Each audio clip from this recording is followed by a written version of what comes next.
మీ business ఏదైనా మీ ఊర్లో promotion చేయాలంటే అది సుమన్ టీవీతోనే సాధ్యం. ఇప్పుడే సంప్రదించండి. ఆంధ్ర రాష్ట్రం ఏదైతే వెనుకబడిందో దాన్ని ముందుకు తీసుకెళ్లాలనే ఒక ఉద్దేశంతోనే ఈ సంకల్పాన్ని వారు ప్రారంభించున్నారు.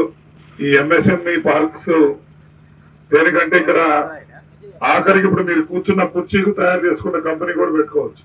ఈ కుర్చీలు బయట దేశాలకు మనం ఎక్స్పోర్ట్ చేసుకోవడానికి ఇప్పుడు రామాయపట్నం పోర్ట్ వస్తుంది. ఈ పోర్టు ద్వారా కూడా దాన్ని మనం రవాణా చేసుకొని తక్కువ ఖర్చులో తయారు చేసి వాళ్ళకి ఇస్తే వేరే దేశాల్లో మన దగ్గర కొనుక్కునే పరిస్థితి ఉంటుంది. కాబట్టి ఇక్కడ ఇండస్ట్రీలో ప్రోత్సాహం చేయడం కోసం ఇక్కడ మొత్తం మీరు ఒక కంపెనీ పెట్టాలంటే కరెంటు లాగాలంటే మనకు పెద్ద ఖర్చు వస్తుంది. ఇక్కడ ఈ ప్రాంతానికి కరెంటు లాగాలో 70 లక్షలు కోటి రూపాయలు కావాలి. అట్లానే ఇక్కడ నీటి సౌకర్యం ఏర్పరచాలన్నా రోడ్డు ఏర్పరచుకోవాలంటే ఎక్కువ కాస్ట్ కూడిన పని కాబట్టి ఆ పర్మిషన్స్ అన్ని కూడా సింగిల్ విండోలు అయిపోతాయి. నువ్వు గ్రానైట్ కటింగ్ ఇండస్ట్రీ పెట్టుకోవచ్చు, ఇక్కడ టైల్స్ ఇండస్ట్రీ పెట్టచ్చు, లేదా ఫుడ్ ప్రాసెసింగ్ యూనిట్స్ పెట్టచ్చు, లేకపోతే మీకు నచ్చిన ప్రతి మిరపకాయలు కొని కారం పొడి తయారు చేసే ఇండస్ట్రీ కూడా పెట్టచ్చు. దానికి చాలా రాయితీలు ఉంటాయి. వాటి గురించి క్షుణ్ణంగా ఇంకోసారి డీటెయిల్ మీటింగ్ పెట్టించి గ్రామ స్థాయిలో కానీ మన వాళ్ళందరూ బయట ఉన్నారు. ఇప్పుడు మన వేదిక మీద కూర్చున్న పెద్దలందరూ కూడా ఏంటంటే వాళ్ళందరూ రకరకాల ఒకరు పుక్కు ఒక రొయ్యలు అన్న రియల్ ఎస్టేట్ అనుకుంటా, అంతేనా? సో ఈ విధంగా వీళ్ళు చేసే కార్యక్రమాల్లో మన ప్రాంతంలో పెట్టుకుంటే మనకు జీవనోపాధి కలుగుతుంది. మనకు కూలీలు దొరకడం కానీ ఉద్యోగ అవకాశాలు కలగడం, అదేవిధంగా ఆర్థికంగా డెవలప్ అవడానికి మనకు అవకాశం ఉంటుంది. రకరకాలుగా ఈ ప్రాంతంలో పండించిన మన బత్తాయిని జ్యూస్ తయారు చేసి జ్యూస్ బాటిల్ ఫ్యాక్టరీ పెట్టుకుని వీటిని మన రైల్వే కానీ భవిష్యత్తులో అతి త్వరలో మన రైల్వే లైన్ కూడా కంప్లీట్ అయ్యింది. ట్రైన్లో కూల్ డ్రింక్ బదులు జ్యూస్ తయారు చేసి ఆ బాటిల్స్ మనం అమ్ముకుంటూ కూడా తిరగవచ్చు. ఆ విధంగా ప్రతి వారిని ఆర్థికంగా పైకి తీసుకొచ్చి చేయాలనే ఉద్దేశంతోనే మన ముఖ్యమంత్రి నారా చంద్రబాబు నాయుడు గారు ఆంధ్ర రాష్ట్రం మొత్తంలో కూడా తలపెడుతున్నారు. నిన్న మీరు చూసుంటారు, గత 5 సంవత్సరాల్లో ఎంత వెనకబడిపోయాము. పోయినసారి రాజధాని నిర్మాణం అప్పుడు బిట్స్ కాలేజ్ వచ్చింది, వెల్లూరు నుంచి అమరావతి అనేది అమరావతి కాలేజ్ వచ్చింది. పెద్ద పెద్ద కాలేజెస్ మన ప్రాంతంలో వచ్చింది. తర్వాత 5 ఏళ్ళు ఒక కంపెనీ వాళ్ళు వచ్చిన లేదు. కాబట్టి మీరందరూ కూడా ఆలోచించి మన ఎలక్షన్ అప్పుడు ఒక్కోటే కదా దాంతో ఏందనుకున్నారేమో.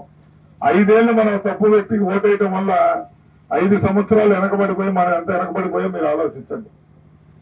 కొంతమంది అనుకోవచ్చు మాకు పథకాలు వచ్చినాయి, మాకు డబ్బులు వచ్చినాయి అంటే ఈ రోజు నువ్వు బాగుపడ్డా నీ ఉన్నావు, కానీ నీ బిడ్డల భవిష్యత్తు ఏమిస్తున్నావు, మన బిడ్డల భవిష్యత్తులో ఏం చేయాలి మనం, అది ముఖ్యమంత్రి గారి ఆలోచన.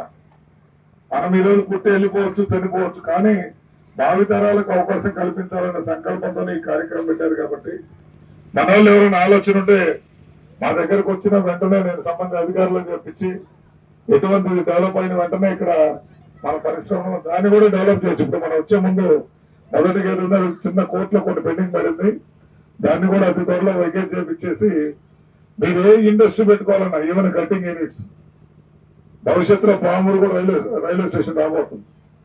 తర్వాత ఈ పామూరు నడికుడు కాళహస్తిలో అయితే మనకు దాదాపు మేము ఇటీవల మన చీఫ్ ఇంజనీర్ స్థాయి అధికారితో కూర్చున్నప్పుడు ఇటు నుంచి 30 ఎక్స్ప్రెస్ రైళ్లు వెళ్ళొచ్చు అని చెప్తున్నారు.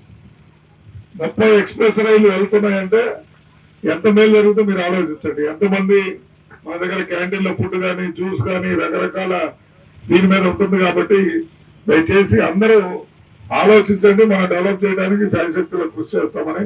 మరి బయోగ్యాస్ యూనిట్ కూడా ఈరోజు ఉదయాన్నే వాళ్ళతో మాట్లాడాం. ఫస్ట్ బయోగ్యాస్ కట్టేది మన దగ్గరే కంప్లీట్ అయ్యేది ఇక్కడే ప్రారంభోత్సవం ఇక్కడే చేశారు.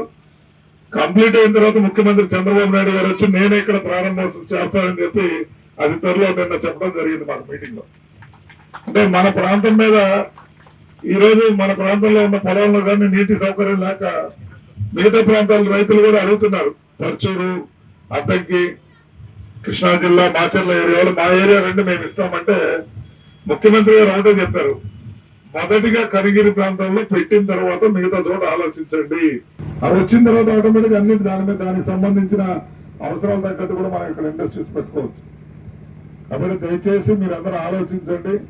మన బిడ్డల భవిష్యత్తు గురించే మన ఆలోచన తప్ప రెండోది కాదని తెలియజేస్తూ ఈ అవకాశం వచ్చిన మరి ఎంఎస్ఏ మండల కమిటీ మండల మీటింగ్ జరిగినప్పుడు ఆ మీటింగ్ లో మీరు వచ్చి మీరు ఇవ్వబోయే రాయితీలు వాళ్ళకి ఏం బెనిఫిట్ జరుగుతాయి, ఏ కంపెనీలు పెడితే వాళ్ళకి ఎక్కడ ఎక్స్పోర్ట్ సౌకర్యాలు ఉన్నాయి కొద్దిగా అవగాహన ఇస్తే మా వాళ్ళు మంచి ఎంటర్ప్రైనర్స్ ఇక్కడ నుంచి 74,000 మంది బయట ఉన్నారు. భారతదేశం మొత్తం మా వాళ్ళు ఉన్నారు.